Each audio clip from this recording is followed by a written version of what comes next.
L'abbé Antoine de Montvert fut accusé d'hérésie en 1599, et jamais plus on n'entendit parler de lui. Mais ce que l'Église n'a jamais révélé, c'est qu'il avait découvert quelque chose si terrible dans les confessionnaux de France que sa disparition fut orchestrée par les plus hautes autorités ecclésiastiques. Si cette histoire vous intrigue déjà, abonnez-vous à notre chaîne et dites-nous en commentaire de quelle ville vous nous écoutez.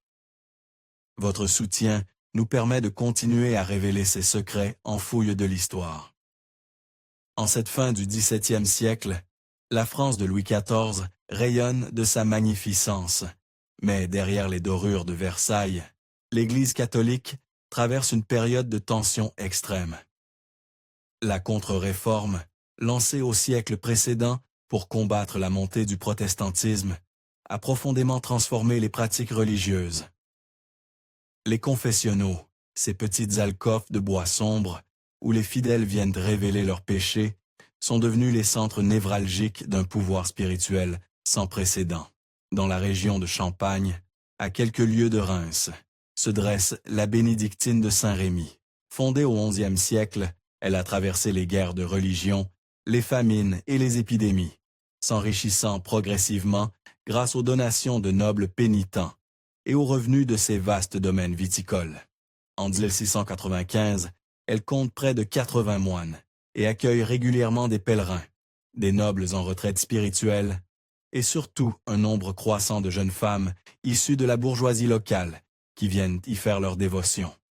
L'abbé Antoine de Montvert, nommé à la tête de cette institution en 1792, incarnait parfaitement l'idéal du prélat de son époque. Âgé de 42 ans, docteur en théologie de la Sorbonne, il était réputé pour son érudition et sa piété exemplaire. Fils, cadet d'une famille de la petite noblesse champenoise, il avait gravi les échelons de la hiérarchie ecclésiastique avec une régularité qui témoignait autant de ses compétences que de ses relations. Sa nomination à Saint-Rémy était considérée comme une récompense méritée pour ses services rendus à l'Église et au royaume. Pourtant, dès les premiers mois de son abbatiat, quelque chose d'étrange commença à se manifester dans son comportement. Ceux qui le connaissaient depuis longtemps remarquèrent des changements subtils. Des silences prolongés pendant les offices, des regards inquiets jetés vers les confessionnaux pendant les messes. Une tendance croissante à éviter les conversations avec ses confrères abbés des monastères voisins. C'est au printemps 1696 que survint le premier incident qui allait déclencher une série d'événements aux conséquences dramatiques. Sœur Marguerite de Béthune, une novice de 18 ans appartenant à une famille noble de la région, avait été confiée à l'abbaye pour parfaire son éducation religieuse avant de prendre le voile. Belle et intelligente, elle attirait l'attention bienveillante de nombreux religieux qui voyaient en elle l'exemple parfait de la jeune aristocrate dévote.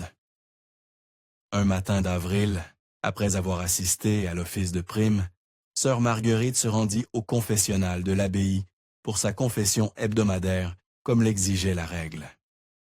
Le père Joachim de Verneuil, un moine d'une cinquantaine d'années, réputé pour sa sagesse et sa sévérité bienveillante, l'y attendait. La confession qui durait habituellement une quinzaine de minutes se prolongea étrangement. Lorsque sœur Marguerite sortit enfin du confessionnal, son visage était livide et ses mains tremblaient de manière incontrôlable. Elle traversa là, neuf en chancelant, sous les regards surpris des autres religieuses, et s'effondra dans sa cellule, où elle demeurera prostrée pendant 3 jours, refusant toute nourriture et tout contact. L'abbé Montvert, alerté par la mère supérieure, se rendit au chevet de la jeune novice. Ce qu'il découvrit le troubla profondément. Sœur Marguerite, habituellement si posée et articulée, bredouillait des phrases incohérentes, où revenaient sans cesse les mots « pénitence »,« purification » et « sacrifice ». Ses yeux, normalement si brillants d'intelligence, semblaient d'un fixés sur un point invisible, comme si elle revivait sans cesse une scène terrible. Quand l'abbé tenta de la questionner sur ce qui s'était passé lors de sa confession, elle se mit à trembler violemment et ne put articuler que ces mots. Il a dit que c'était la volonté de Dieu, que je devais pour le salut de mon âme. Puis, elle sombra dans un mutisme total qui dura plusieurs semaines. L'incident avec sœur Marguerite aurait pu être attribué à une crise mystique, phénomène relativement courant dans les monastères de l'époque. Mais l'abbé Montvert, homme d'expérience et d'observation, commença à remarquer d'autres détails troublants.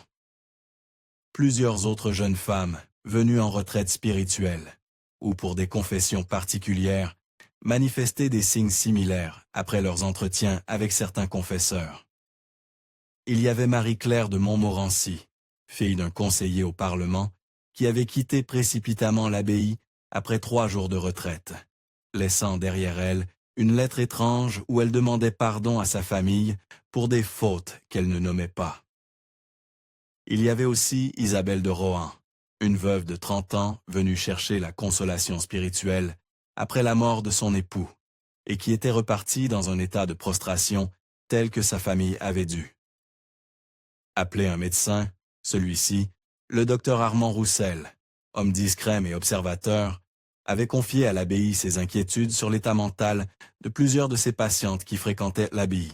Mais c'est en découvrant le journal intime de sœur Marguerite qu'elle avait abandonné dans sa cellule, avant de fuir l'abbaye une nuit de mai 1696, que l'abbé Montvert comprit l'ampleur du problème. Les dernières pages, écrites d'une main tremblante, décrivaient avec une précision glaçante ce qui se passait réellement dans certains confessionnaux. Il m'a dit que mes péchés étaient si graves qu'une confession ordinaire ne suffirait pas, écrivait-elle, que je devais accepter une pénitence particulière, connue seulement des saints docteurs de l'Église, que si je refusais, mon âme serait damnée à jamais, et que la damnation s'étendrait à toute ma famille. Il m'a fait jurer le secret sur les évangiles, disant que révéler ces pratiques pénitentielles revenait à blasphémer contre le Saint-Esprit. Le journal décrivait ensuite, avec une pudeur douloureuse, mais suffisamment de détails, pour que l'abbé comprenne les pénitences imposées à la jeune novice. Il s'agissait de pratiques qui n'avaient rien de spirituel et qui transformaient le sacrement de la confession en une abomination. Profondément troublé par ces révélations, l'abbé Montvert commença une enquête discrète.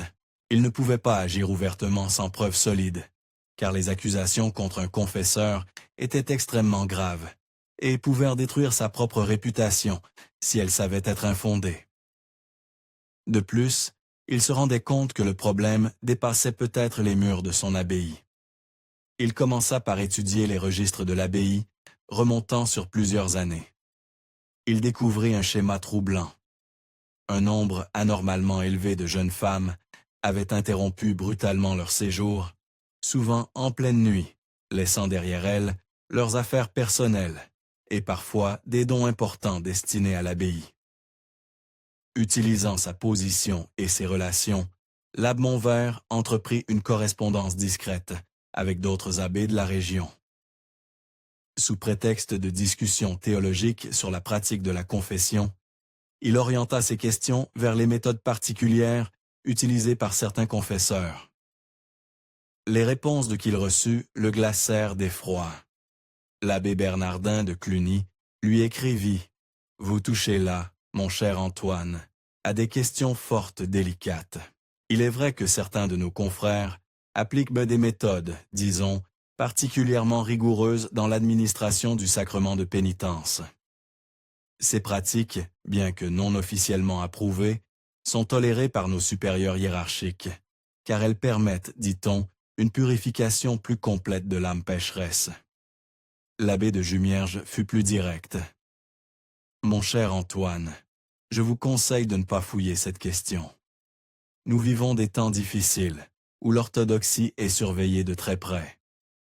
Certaines pratiques, même si elles nous semblent discutables, bénéficient de protections que vous ne soupçonnez pas. » Ces réponses évasives ne firent que renforcer les soupçons de l'abbé Montvert. Il réalisa qu'il était confronté, non pas à des dérives individuelles, mais à un système organisé qui bénéficiait d'une certaine tolérance, voire d'un soutien officieux de la hiérarchie ecclésiastique. C'est alors qu'il prit une décision qui allait sceller son destin. À l'automne 1696, l'abbé Antoine de Montvert commença à rédiger ce qui allait devenir le manuscrit des Confessionnaux. Ce document, écrit en latin et en français, était destiné à rassembler toutes les preuves des dérives qu'il avait découvertes. Il travaillait dans le plus grand secret. La nuit, dans une cellule isolée de l'abbaye, qu'il avait transformée en bureau de travail, il y rassembla les témoignages qu'il avait recueillis, les lettres de ses confrères, les extraits des journaux intimes abandonnés par les victimes, et surtout, ses propres observations minutieuses. Le manuscrit était divisé en plusieurs parties. La première, intitulée « De corruptioni sacramenti poenitentiae », de la corruption du sacrement de pénitence, exposait les méthodes utilisées par certains confesseurs pour abuser de leur position. La seconde partie, Testimonium victimatum, témoignage des victimes, rassemblèrent les récits de celles qui avaient osé parler. La troisième partie, la plus dangereuse, s'intitulait De protection hierarchica, de la protection hiérarchique, et révélait les complicités et les silences organisés au sein de l'Église. Mais c'est la quatrième partie qui rendait le manuscrit véritablement explosif. Intitulée Nomina et loca, noms et lieux, elle dressait une liste précise des confesseurs impliqués, des abbés complices et même de certains évêques qui avaient découvert ces pratiques. Cette liste s'étendait sur plusieurs diocèses et impliquait des personnalités religieuses bien au-delà de la région champenoise. Si cette révélation vous donne des frissons, n'hésitez pas à liker cette vidéo et dites-nous en commentaire ce que vous pensez qu'il va arriver à l'abbé Montvert. L'histoire devient de plus en plus sombre. Au début de l'année 1687, l'abbé Montvert avait accumulé suffisamment de preuves pour comprendre qu'il se trouvait face à un scandale d'une ampleur considérable. Mais il réalisa aussi qu'il ne pouvait pas agir seul. Il lui fallait des alliés, des hommes influents qui auraient le courage et le pouvoir de l'aider à révéler ses abominations. Il pensa d'abord à Man Bianger François de Nesmond, évêque de Bayeux, réputé pour son intégrité et sa fermeté. Mais quand il lui écrivit de manière voilée pour tester ses dispositions, la réponse qu'il reçut le déconcerta. « Mon cher abbé, je vous mets en garde contre les dangers d'une curiosité excessive. L'unité de l'Église doit primer sur toute autre considération. Certaines questions sont mieux laissées dans l'ombre, pour le bien de tous. » Il se tourna alors vers le père Malebranche, l'éminent philosophe et théologien de l'oratoire, espérant que son indépendance d'esprit le rendrait plus réceptif. Mais là encore, la réponse fut décevante. « Mon fils, vous vous engagez sur un chemin périlleux. Les voies de Dieu sont impénétrables, et ce qui nous semble contestable peut servir des desseins plus élevés que notre entendement ne peut saisir. » Ces réponses évasives et ces mises en garde répétées ne firent que renforcer la détermination de l'abbé Montvert. Il comprit qu'il était seul, mais cette solitude ne l'effrayait pas. Il avait la conviction profonde que son devoir de chrétien et de prêtre l'obliguait à révéler la vérité, quelles qu'en soient les conséquences. C'est alors que commencent les premiers signes de surveillance. Des moines de l'abbaye lui rapportèrent avoir vu des hommes en habits de voyage, rôder autour du monastère, posant des questions sur les activités de l'abbé. Le père Antoine de Sourches, son confesseur personnel et ami de longue date, lui fit part de ses inquiétudes. « Antoine, on m'a posé des questions sur vos lectures, vos correspondances, vos habitudes de travail. Je crains que vous ne soyez surveillé. » L'abbé Montvert prit ses avertissements au sérieux et redoubla de prudence. Il dissimula son manuscrit dans plusieurs cachettes différentes, n'en gardant sur lui que des fragments qu'il recopiait sans cesse. Il modifiait ses habitudes, variait ses horaires, et surtout, il commença à chercher des moyens de faire sortir son travail de l'abbaye. Au printemps 1697, un événement vint brusquement accélérer le cours des choses. Marguerite de Béthun, la jeune novice qui avait fui l'abbaye l'année précédente, fut retrouvée morte dans un couvent de Lorraine où elle s'était réfugiée. La nouvelle parvint à l'abbé Montvert, par l'intermédiaire d'un courrier officiel de l'évêché de Metz. Officiellement, sœur Marguerite était morte de langueur mystique, un diagnostic commode qui recouvrait souvent les suicides ou les dépressions profondes des religieuses. Mais l'abbé Montvert, intrigué par cette mort suspecte, entreprit de mener sa propre enquête. Il se rendit discrètement en Lorraine sous prétexte d'une mission administrative et réussit à rencontrer sœur Agnès de Lorraine, la mère supérieure du couvent où Marguerite était morte. Cette femme âgée, au regard perçant et à la parole mesurée, lui révéla des détails troublants. « Votre protégée était arrivée chez nous dans un état de terreur absolue », lui confia-t-elle. Elle ne cessait de répéter qu'elle avait des choses terribles à révéler, mais qu'elle ne pouvait pas parler sans risque et la donation éternelle. Elle avait une peur maladive des confessionnaux et refusait de se confesser, même à l'article de la mort. Sœur Agnès lui remit alors une lettre que Marguerite avait écrite peu avant sa mort, mais qu'elle n'avait jamais osé envoyer. Cette lettre, adressée à l'abbé Montvert, contenait des révélations qui le glacèrent si d'effroi. « Mon père, écrivait la jeune femme, je n'ai jamais eu le courage de vous dire toute la vérité. Ce que j'ai subi dans votre abbaye n'était pas un cas isolé. Nous étions plusieurs, et nous avions été choisis selon des critères précis. Le père Joachim m'a dit que nous participions à un mystère particulier, connu seulement des initiés les plus élevés de l'Église. Il m'a montré des documents, des lettres portant des sceaux épiscopaux, qui semblaient authentifier ces pratiques abominables. La lettre continuait en révélant l'existence d'un réseau organisé de confesseurs qui se transmettaient des techniques particulières et partageaient des informations sur leurs pénitentes. Marguerite mentionnait l'existence d'un « liber secretus », livre secret qui contenait des instructions détaillées sur ces pratiques et qui circulait entre certains monastères. « Ce qui m'a le plus terrifié, concluait-elle, c'est de découvrir que ces hommes ne se considéraient pas comme des criminels, mais comme des serviteurs de Dieu accomplissant une mission sacrée. Ils étaient convaincus que leurs actes étaient justifiés par une théologie secrète transmise par des maîtres vénérables. Armé de ces nouvelles informations, l'abbé Montvert redoubla d'efforts dans son enquête. Il commença à établir des connexions entre les différents cas qu'il avait découverts et réalisa que les pratiques dénoncées par Marguerite s'étendaient bien au-delà de ce qu'il avait imaginé. Il découvrit que le père Joachim de Verneuil, le confesseur de Marguerite, avait séjourné dans plusieurs monastères avant d'arriver à Saint-Rémy. Partout où il était passé, l'abbé Montvert put retracer des incidents similaires. Des jeunes femmes qui avaient nous quitté précipitamment leur retraite, des novices qui avaient renoncé à leur vocation, des veuves qui s'étaient murées et dents, un silence troublant. Plus inquiétant encore, il découvrit que le père Joachim entretenait une correspondance suivie avec d'autres confesseurs de la région et que ces lettres étaient rédigées dans un langage codé qui masquait leur véritable intention.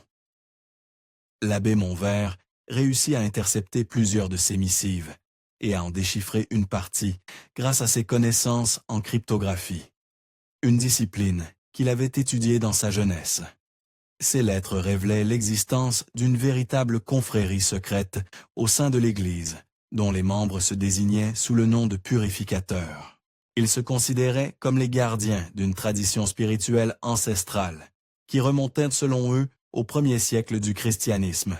Leur pratique, qu'ils appelaient « purification sacramentelle », était de présenter comme des méthodes de sanctification particulièrement efficaces pour certaines âmes élues. La découverte la plus troublante survint à l'automne 1697, quand l'abbé Montvert réussit à mettre la main sur une copie partielle du fameux Liber Secretus mentionné par Marguerite. Ce document, écrit en latin archaïque, mélangé de grec ancien, était dissimulé dans la bibliothèque privée du père Joachim. Le livre, d'une centaine de pages rédigé sur un parchemin de qualité exceptionnelle, était divisé en plusieurs sections. La première partie, intitulée « De Electio Animarum » du choix des âmes, établissait les critères de sélection des pénitentes. Jeunes femmes de bonne famille, dotées d'une beauté particulière et d'une sensibilité religieuse développée. La deuxième partie, Gradus Purificationis, les degrés de purification, décrivait de manière détaillée les différentes étapes des pénitences imposées. Mais c'est la troisième partie qui révéla l'ampleur véritable du complot. Intitulée « De hiérarchie à scientium », de la hiérarchie des savants, elle listait les noms des membres de la confrérie, organisée selon une hiérarchie stricte. Au sommet figurent plusieurs évêques, dont certains que l'abbé Montvert connaissait personnellement. Au niveau intermédiaire se trouvaient des abbés, des prieurs et des confesseurs expérimentés. À la base de la pyramide, les initiés, comme le père Joachim, chargé de l'application pratique des purifications, le document révélait aussi l'existence d'un conseil supérieur appelé Concilium Arcanorum, Conseil des mystères, qui se réunissait régulièrement pour coordonner les activités de la confrérie et protéger ses membres des investigations indiscrètes. Ce conseil disposait de moyens considérables et n'hésitait pas à utiliser la corruption, l'intimidation et même, selon certaines allusions, des méthodes plus radicales pour préserver le secret. Fort de ces découvertes, l'abbé Montvert ne put plus garder le silence. Au début de l'année 1688, il commença à modifier subtilement ses homélies dominicales, introduisant des allusions de plus en plus directes aux abus qui se commettaient dans les confessionnaux. « Mes frères, déclarait-il lors d'un serment de carême, le sacrement de pénitence est un don de Dieu pour la purification de nos âmes. Mais gardez-vous de ceux qui voudraient transformer ce don en instrument de domination et d'avilissement. Gardez-vous de ceux qui, sous prétexte de pénitence, exigent de vous ce que la décence et la charité chrétienne réprouvent. » Ces paroles, qui auraient pu passer pour des généralités morales, étaient comprises par ceux qui connaissaient la situation réelle. L'abbé Montvert remarqua que plusieurs fidèles, notamment des femmes, l'approchèrent après les offices pour lui faire part de leurs propres expériences quelque troublantes. Dame Élisabeth de Chaulnes, veuve d'un conseiller au Parlement de Paris, lui confia « Mon père, vos paroles me touchent profondément. J'ai vécu des choses troublantes lors de mes confessions à l'abbaye de Saint-Germain. Je n'osais pas en parler de peur d'être accusé de calomnie contre un homme de Dieu. » Ces témoignages ne firent que renforcer la détermination de l'abbé Montvert. Il comprit qu'il était devenu, sans l'avoir voulu, le porte-parole de toutes ces femmes qui avaient de souffrir en silence. Cette responsabilité le terrifia, mais elle lui donna aussi le courage de poursuivre sa mission. Ces homélies de plus en plus explicites ne passèrent pas inaperçues. Dès le printemps 1698, l'abbé Montvert remarqua que des inconnus assistaient régulièrement à ses offices. Ces hommes, vêtus sobrement, mais avec une élégance qui trahissait leur appartenance à la haute société, prenaient des notes discrètes pendant ses sermons. Le père Antoine de Sourches, son confesseur, lui fit part de ses inquiétudes grandissantes. « Antoine, on me demande de rapporter le contenu de vos confessions. J'ai refusé, bien sûr, mais la pression se fait de plus en plus forte. Mademoiselle de Noailles, lui-même, s'intéresse à vos activités. » L'abbé Montvert savait que Mad Witzinger Louis-Antoine de Noailles, archevêque de Paris, était un homme influent et généralement respecté. Son intérêt pour les activités d'un simple abbé de province était donc particulièrement inquiétant. Cela signifiait que l'affaire avait pris une dimension qui dépassait largement le cadre local. La surveillance se manifesta aussi de manière plus directe. L'abbé Montvert découvrit que sa correspondance était interceptée et que ses déplacements étaient bien suivis. Plusieurs fois, il surprit des hommes en train de fouiller discrètement sa cellule, pendant qu'il était à l'office. Ces intrusions étaient menées avec une habileté professionnelle, qui suggérait l'intervention d'agents expérimentés. Au début de l'été 1688, plusieurs événements précipitèrent à la crise. D'abord, le père Joachim de Verneuil disparut mystérieusement de l'abbaye, officiellement pour une mission spéciale dont la nature ne fut jamais précisée.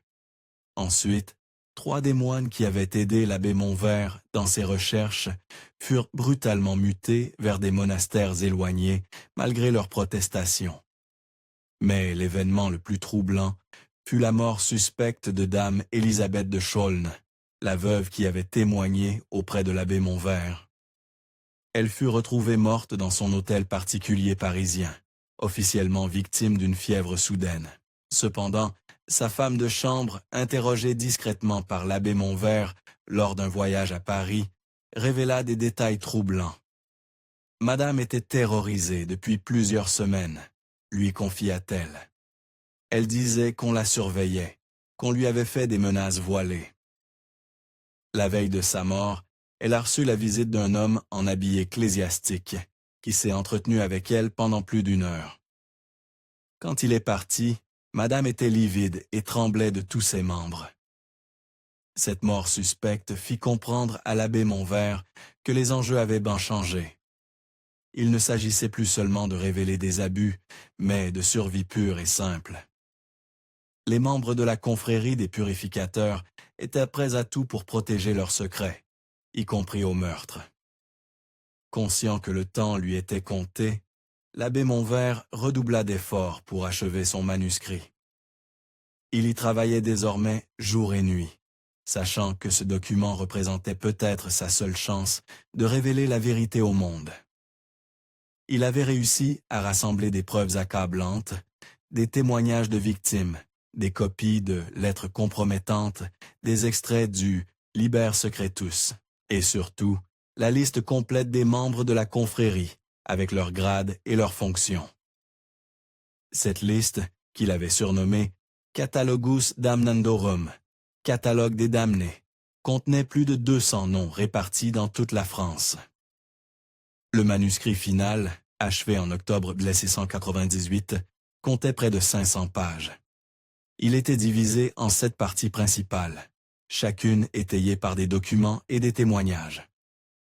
L'abbé Montvert l'avait rédigé avec la rigueur d'un procureur et la passion d'un justicier. Il savait que ce document, s'il était rendu public, provoquerait un scandale sans précédent dans l'Église de France.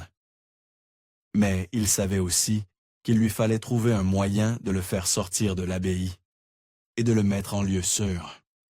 Il ne pouvait faire confiance à personne dans la hiérarchie ecclésiastique, et les autorités civiles étaient trop liées à l'Église pour être fiables. Les dernières semaines de l'année 1688 furent marquées par une tension croissante. L'abbé Montvert sentait que ses ennemis se rapprochaient. Plusieurs de ses correspondants habituels cessèrent de lui écrire, et ceux qui continuaient à entretenir des relations avec lui le faisaient avec une prudence extrême. Il reçut une visite particulièrement inquiétante de Matzanghinger, Pierre-Daniel Huette, évêque d'Avranches, un homme qu'il avait toujours respecté pour son érudition et son intégrité. Mais cette fois, l'évêque se montra d'une froideur glaciale. « Mon cher Antoine, lui dit-il, votre réputation de théologien et d'administrateur est bien établie. Il serait dommage de la ternir par des excès de zèle. L'Église traverse une période délicate, et elle a de la besoin d'hommes sages qui savent distinguer l'essentiel de l'accessoire. » L'abbé Montvert comprit que cette visite était un ultime avertissement. Matzang à un rouet, en homme intelligent, ne pouvait ignorer les dérives qu'il dénonçait. S'il prenait la peine de venir le voir personnellement, c'est que les pressions exercées sur lui étaient considérables. Monseigneur, répondit l'abbé Montvert, ma conscience de prêtre me dicte de ne pas fermer les yeux sur les abominations qui se commettent sous le couvert du sacré. Si l'Église ne se purifie pas elle-même, d'autres le feront à sa place. L'évêque d'Avranches se leva brusquement, son visage exprimant un mélange de colère et de pitié. « Antoine, vous ne comprenez pas les forces auxquelles vous vous attaquez. Il y a des secrets qui doivent rester secrets, des équilibres qui ne doivent pas être rompus. Je vous en supplie, pour votre propre salut, abandonnez cette voie. » Après le départ de Madswanger Huet, l'abbé Montvert sut que sa condamnation était scellée. Il lui restait peu de temps pour agir. Conscient que ses jours à l'abbé y étaient comptés, l'abbé Montvert élabora un plan désespéré pour sauver son manuscrit. Il ne pouvait pas compter sur l'Église, mais il restait une possibilité, faire parvenir son travail aux autorités civiles les plus hautes, voire au roi lui-même. Il avait gardé contact avec maître Jean-Baptiste de Langlois, un avocat au Beau Parlement de Paris qu'il avait connu dans sa jeunesse et qui jouissait d'une réputation d'intégrité. Cet homme, bien qu'appartenant au cercle proche du pouvoir royal, avait toujours manifesté une certaine indépendance d'esprit vis-à-vis de l'Église. L'abbé Montvert décida de lui faire parvenir une copie de son manuscrit, accompagnée d'une lettre explicative. Mais il savait que l'envoi direct serait intercepté. Il fallait ruser. Il confia cette mission à frère Thomas de Montclerc, un jeune moine copiste qui lui était resté fidèle malgré les pressions. Ce jeune homme, âgé de 25 ans, était le fils d'une famille de marchands parisiens et connaissait bien la capitale. L'abbé Montvert lui remit une copie partielle du manuscrit, dissimulé dans un ouvrage de théologie apparemment anodin, avec pour mission de la faire parvenir à maître de Langlois. « Mon fils, lui dit-il, cette mission est plus importante que nos vies. Si quelque chose m'arrivait, vous seriez le seul à pouvoir révéler la vérité au monde. Partez discrètement, comme si vous vous rendiez à Paris pour des achats de livres pour notre bibliothèque. » Frère Thomas partit le 15 janvier 1699, emmenant avec lui non seulement la copie partielle du manuscrit, mais aussi une lettre secrète dans laquelle l'abbé Montvert révélait l'emplacement de la version complète, cachée dans l'abbaye Hilsiat. Quelques jours après le départ de frère Thomas, l'abbé Montvert reçut la visite de deux hommes qui se présentèrent comme des commissaires extraordinaires, envoyés par l'archevêché de Reims. Ces hommes, vêtus de noir et d'une politesse glaciale, annonçèrent qu'ils venaient de procéder à une inspection administrative de l'abbaye. Cette inspection, qui dura 3 jours, était en réalité une fouille méthodique de tous les locaux. Les deux commissaires, aidés par une équipe de clercs, passèrent au crible la bibliothèque, les archives et surtout la cellule de l'abbé Montvert. Ils ne trouvaient rien, car l'abbé avait pris soin de dissimuler son manuscrit original dans un endroit que lui seul connaissait, sous l'autel de la crypte de l'abbé Hirsne, dans un compartiment secret aménagé des siècles plus tôt par les moines bâtisseurs. Mais l'absence de preuves tangibles ne découragea pas les commissaires. Le plus âgé des deux, un homme sec au regard perçant qui se faisait appeler maître Dubois, convoqua l'abbé Montvert pour un entretien privé. « Mon père, lui dit-il, d'une voix douceuse, nous savons que vous avez entrepris certaines recherches sur les pratiques de confessionnel de votre époque.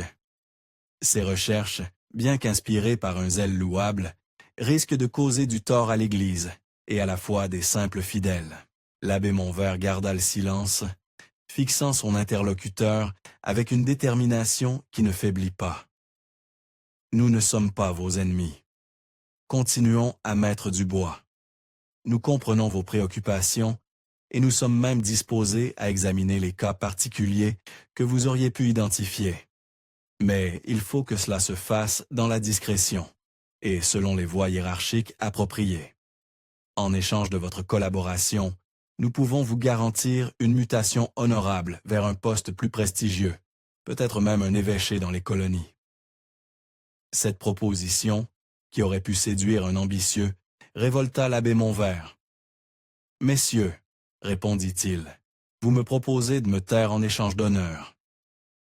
Mais comment pourrais-je servir Dieu en fermant les yeux sur des abominations commises en son nom ?» Le visage de Maître Dubois se durcit. « Dans ce cas, mon père, vous nous contraignez à prendre des mesures plus fermes.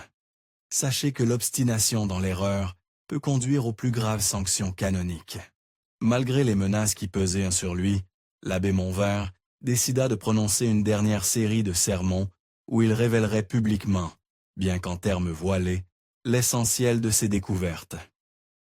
Il savait que c'était probablement sa dernière chance de sensibiliser l'opinion publique avant d'être réduit au silence. Le dimanche 25 janvier 1699, il prononça un sermon qui reste aggravé dans la mémoire de tous ceux qui l'entendirent, prenant pour thème la purification du temple par Jésus.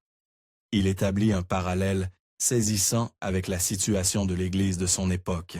« Mes frères, déclara-t-il d'une voix qui portait jusqu'au fond de la nef, notre Seigneur Jésus-Christ n'a pas hésité à chasser les marchands du temple quand il a vu qu'ils transformaient la maison de prière en caverne de brigands.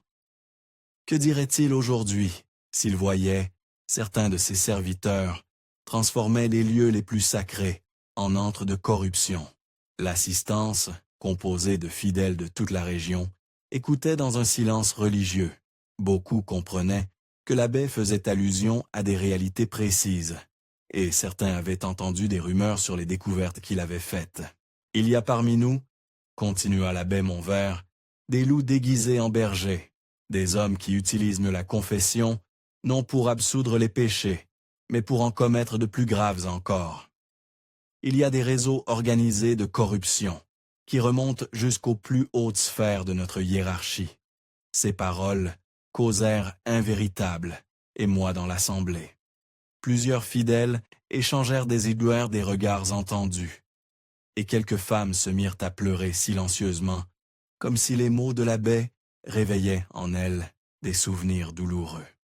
« Je sais, poursuivit l'abbé Montvert, que ces paroles me vaudront persécution et calomnie. Je sais que des hommes puissants tenteront de me faire taire, mais ma conscience de prêtre et de chrétien m'interdit de garder le silence face à de telles abominations. » Il termina son sermon par un appel vibrant à la vigilance des fidèles. « Mes frères et sœurs, ne laissez jamais personne, fût-il revêtu des plus hauts grades ecclésiastiques, vous imposer ce que votre conscience réprouve. La vraie pénitence purifie l'âme sans souiller le corps. Méfiez-vous de ceux qui prêchent dans le contraire. » 3 jours après ce sermon retentissant, l'abbé Montvert reçut une nouvelle qui l'anéantit. Frère Thomas de Montclair, le jeune moine qu'il avait envoyé à Paris avec une copie partielle de son manuscrit, avait disparu mystérieusement. La nouvelle lui parvint par l'intermédiaire d'un marchand de la région qui avait rencontré la famille du jeune homme à Paris. Selon les témoignages recueillis, frère Thomas était bien arrivé dans la capitale et avait pris contact avec maître de Langlois. Mais le lendemain de cette rencontre, il avait quitté son logement et n'avait plus donné signe de vie. Plus inquiétant encore, maître de Langlois lui-même semblait avoir disparu. Son étude était fermée, et ses clercs affirmaient qu'il était parti en voyage d'affaires pour une durée indéterminée. Mais sa femme, interrogée discrètement par des proches, laissait entendre qu'il avait reçu des menaces et qu'il avait préféré quitter Paris avec sa famille.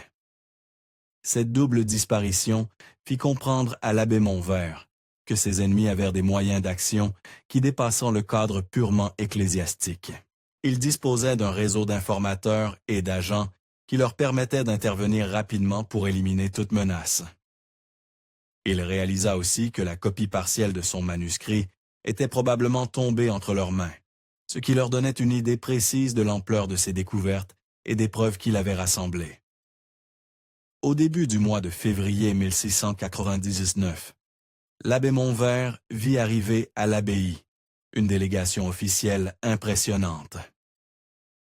Elle était composée de plusieurs hauts dignitaires ecclésiastiques, dont Matschinger, Jacques Benning, Bossuet en personne, l'évêque de Meaux, et l'une des figures les plus respectées de l'Église de France.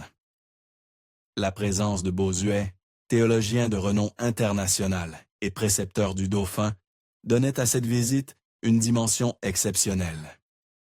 L'abbé Montvert comprit qu'on ne l'envoyait pas pour une simple réprimande, mais pour présider un tribunal informel qui scellera son sort. La délégation comprenait aussi Matschinger Louis-Antoine de Noailles, archevêque de Paris, Matschinger Charles-Maurice Le Tellé, archevêque de Reims, et plusieurs autres prélats de moindre rang, mais tous réputés pour leur orthodoxie et leur fidélité aux directives romaines. Ces hommes s'installèrent dans l'abbaye comme pour un séjour prolongé, réquisitionnant les meilleures cellules et transformant la salle capitulaire en tribunal improvisé.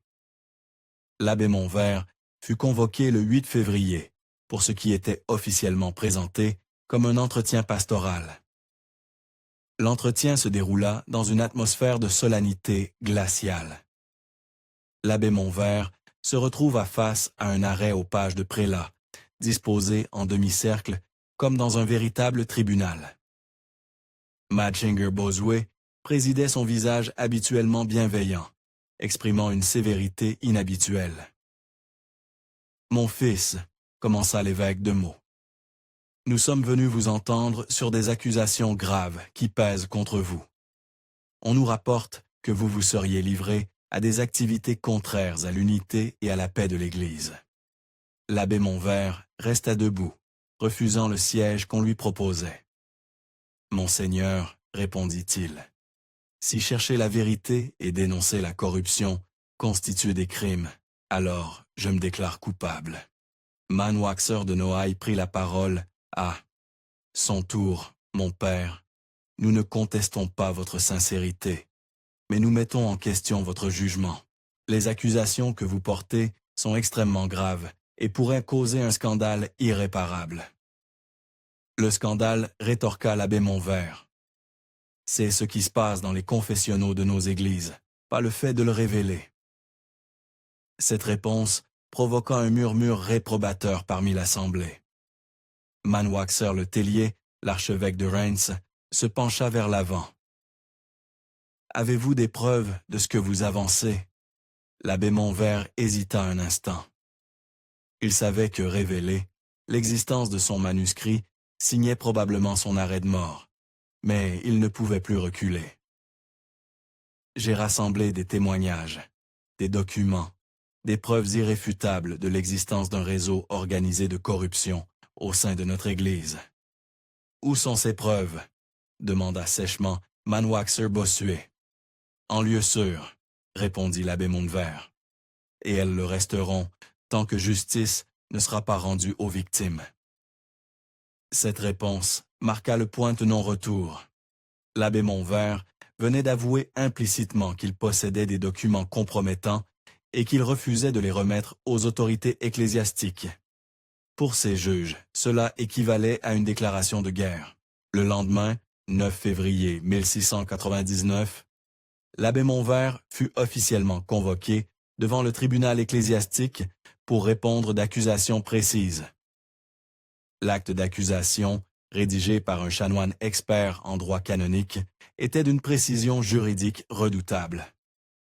L'abbé est accusé de propagation de doctrines erronées sur la nature du sacrement de pénitence, de diffamation systématique du clergé, de troubles à l'ordre public par ses prédications scandaleuses et surtout de désobéissance caractérisée aux autorités légitimes de l'Église. Mais c'est la dernière accusation qui était la plus grave. Intelligence avec des puissances hostiles à l'Église et au royaume. Cette accusation, particulièrement pernicieuse, suggérait que l'abbé Montvert aurait agi en complicité avec des ennemis de la France. Peut-être des protestants étrangers ou des agents de puissances rivales. Cette accusation était habile car elle permettait de faire passer un conflit interne à l'Église pour une affaire de sécurité d'État, justifiant ainsi les mesures les plus extrêmes. L'abbé Montvert comprit immédiatement la stratégie de ses accusateurs. En l'accusant de trahison, il s'assurait à que ses révélations seraient définitivement discréditées et que toute enquête ultérieure serait impossible. Lors de l'audience du 10 février, l'abbé Montvert tenta de se défendre. Mais il se heurta à un mur d'hostilité et de mauvaise foi. Chaque fois qu'il tentait d'expliquer ses motivations ou de citer des exemples précis d'abus, ses juges l'interrompaient en invoquant le scandale que de telles révélations causeraient parmi les fidèles. Mon père lui dit, « Maneuseneur, beau souhait, vous prétendez servir la vérité, mais vous servez en réalité les ennemis de l'Église. En répandant ces accusations, vous donnez des armes aux protestants et aux libertins, qui cherchent à détruire notre sainte religion. » L'abbé Montvert tenta une dernière fois de faire entendre raison à ses juges. « Mais Seigneur, comment l'Église peut-elle prétendre enseigner la morale au monde si elle refuse de se purifier elle-même? Comment pouvons-nous demander aux fidèles de nous faire confiance si nous protégeons ceux qui abusent de cette confiance? » Mais ces paroles tombèrent. Dans le vide, le tribunal avait déjà pris sa décision avant même le début des audiences. Il ne s'agissait pas de juger, mais de donner une apparence de légalité à une condamnation déjà prononcée. Le 11 février 1699, après 3 jours d'audience de pure forme, le tribunal rendit sa sentence.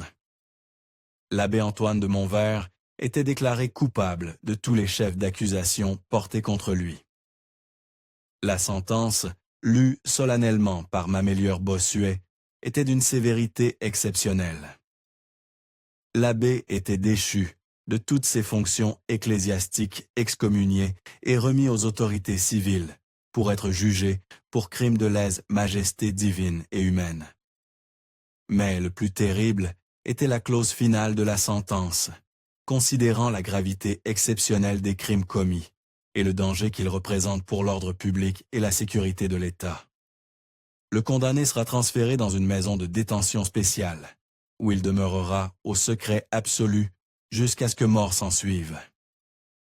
Cette formule, d'une hypocrisie glaçante, équivalait à une condamnation à mort déguisée. L'abbé Montvert serait enfermé dans un cachot secret, où il mourrait lentement dans l'oubli total. Quand la sentence fut prononcée, l'abbé Montvert ne montra aucune émotion. Il s'était préparé à cette issue depuis des mois. Sa seule préoccupation était maintenant de s'assurer que son manuscrit survivrait à sa disparition. L'abbé Montvert fut maintenu en détention dans l'abbaye en attendant son transfert vers le lieu de sa détention définitive. Ses dernières heures de liberté relative, il les consacra à une ultime tentative de sauver son œuvre. Il profita d'un moment d'inattention de ses gardiens pour se glisser dans la crypte de l'abbaye et récupérer son manuscrit original. Le main, document, soigneusement emballé dans une toile cirée, était intact. Il le dissimula sous sa robe et regagna sa cellule. Là, dans le secret de sa prison temporaire, il rédigea une dernière lettre destinée à la postérité. Cette lettre, écrite d'une écriture rapide mais ferme, résumait l'essentiel de ses découvertes et révélait l'emplacement où il avait décidé de cacher définitivement son manuscrit. À ceux qui liront ces lignes dans les temps futurs, écrivait-il, sachez que l'Église de notre époque a abrité en son sein des hommes qui ont déshonoré leurs vœux et souillé les sacrements les plus sacrés. J'ai voulu révéler leurs crimes, et pour cela, je vais mourir. Mais la vérité ne peut être tuée.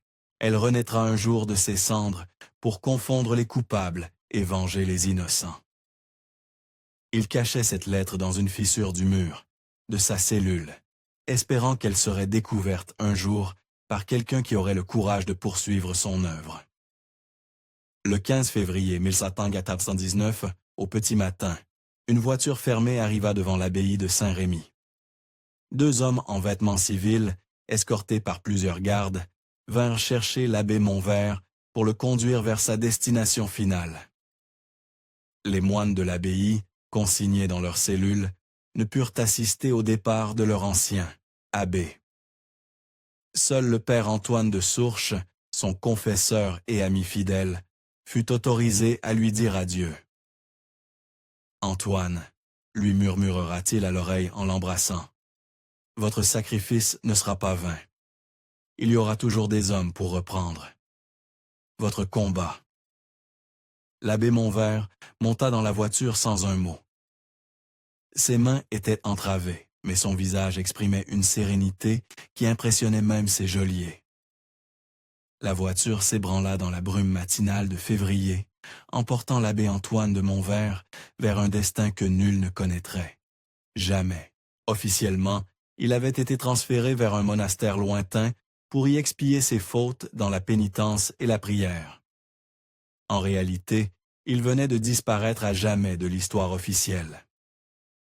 Dans les jours qui suivirent, la disparition de l'abbé Montvert, une opération d'effacement systématique fut mise en œuvre.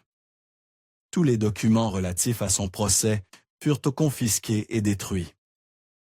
Les registres de l'abbé y furent perdus dans un mystérieux incendie qui ravagea les archives. Les moines qui avaient été témoins de ces recherches furent dispersés aux quatre coins du royaume, certains envoyés dans des missions lointaines, d'autres enfermés dans des monastères aux règles particulièrement strictes.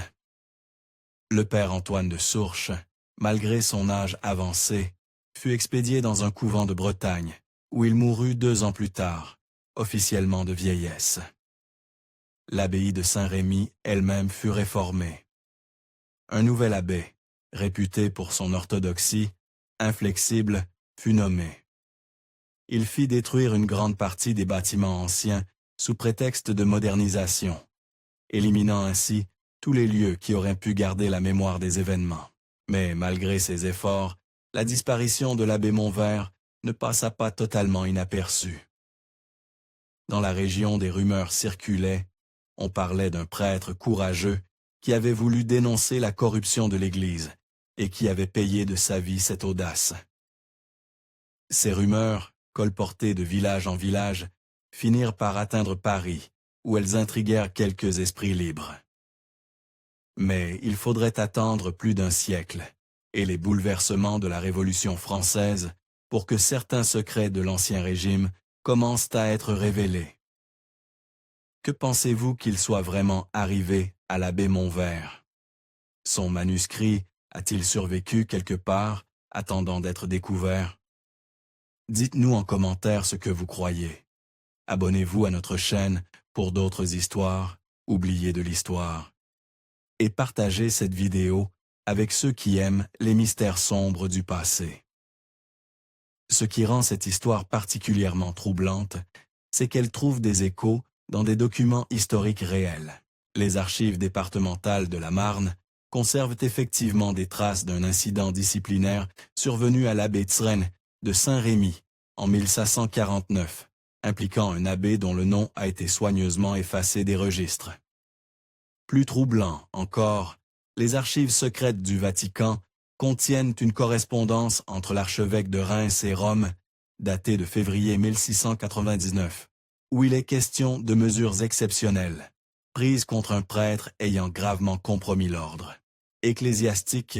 Cette correspondance découverte au XXe siècle mentionne l'existence de documents compromettants qui ont été heureusement récupérés et détruits. Mais le plus mystérieux reste cette annotation, trouvée dans les marges d'un bréviaire du XVIIIe siècle conservé à la bibliothèque de Reims. Vérité enfouie sous l'autel de Saint-Rémy. Montvert mort, mais son œuvre demeure. A. 2S 1701. Cette annotation, écrite d'une main tremblante, pourrait être la signature d'Antoine de Sourches, l'ancien confesseur de l'abbé Montvert. Si c'est le cas, cela signifierait que le manuscrit des confessionnaux pourrait encore être caché quelque part dans les ruines de l'ancienne abbaye. Des fouilles archéologiques ont été menées sur le site au XXe siècle, mais elles ont été mystérieusement interrompues après quelques semaines, officiellement pour raisons budgétaires. Les archéologues impliqués ont refusé de commenter leurs découvertes, se contentent de dire qu'ils avaient trouvé des éléments nécessitant des recherches approfondies. Aujourd'hui encore, l'histoire de l'abbé Antoine de Montvert reste un mystère non résolu. Athée. Son manuscrit d'Orthil, quelque part sous les pierres de l'ancienne abbaye. Les pratiques qu'il dénonçait étaient-elles réelles ou n'étaient-elles que le fruit d'un esprit dérangé? Une chose est certaine. Dans les archives de l'Église, comme dans celles de l'État, certains dossiers de cette époque restent scellés, et quand on demande pourquoi, la réponse est toujours la même, pour des raisons de sécurité et de respect des personnes impliquées. Mais qui protège-t-on encore 3 siècles après les faits? Et de quoi?